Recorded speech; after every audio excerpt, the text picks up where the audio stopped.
A poem for all you full-time poets out there.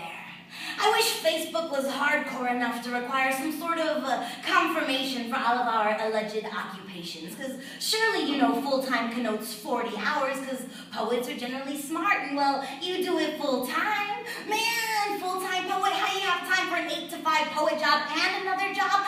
I don't understand. The way you manipulate minutes, full-time poet, I'd say you were toe waltz in the night, twisting clock knobs, the poet trying to full-time. It's as if you breed it, or else where do you find it? No full-time poet slaving over desk, surrounded by broken graphite from all that damned pressure, could have time to consider the time paradigm. That she was writing with pencil in the first place speaks smudgeable, erasable volumes enough.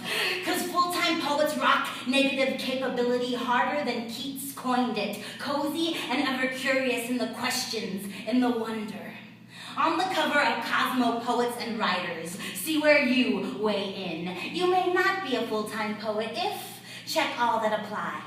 If you only have one pen and cannot find it. If you have witty comebacks on layaway, or are still paying for that one back in '98. If you only have one notebook and are trying really hard not to get it dirty. If you de-wrinkle your clothes and blast Alanis Morissette just to preserve your irony board, maybe not full-time. If the only Walt you know is Disney. If you use your fingers to count haiku and are ashamed of it, or if you refer to Shel Silverstein as a she, then it might be time to update that resume, full-time poet, because it's straight up starting to look like you're on call, homie, on the weekends. What's up, poems? If someone says romantics and you say your favorite one was Romeo, if you think Dewey Decimal is a measurement of sound, if you think Dewey Decimal is code for a girl's period, if you think Random House is a karaoke song in the middle of the street, if you think Strunk and White are those guys that own the circus, or if you're sure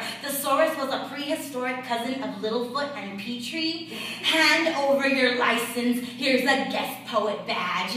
I said we can still be friends incognito, and you ask me how to get there. If you can't place a flippin' name from Algernon Charlie, Atticus Finch, and Ponyboy, work from home poet. If you can cross a word you don't know and not look it up, sad apprentice poet. If you think Ezra Pound has a vagina, or that he is a type of cake, intern. If you need a pep talk every time you sit down to write, half-time poet, go Spurs. If you can't see poetry in the scriptures, part-time. If you can't see poetry in Seinfeld, part-time. If you can't see poetry in science, part-time. If you only write what you know, well, your body, your choice. But if you're always sure you know, and thus write only truths, funny poet, broke poet.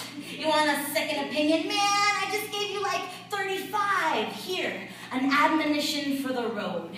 Don't be spreading your rash decisions, or I will tell everyone what you spilled last Whiskey Wednesday. Between upheaves of Irish car bomb kernels, I thought you were just being poetic when you said you had something to get off of your chest. You said that you only write when you feel like it.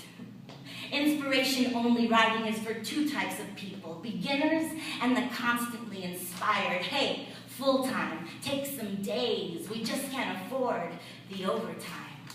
Thank you.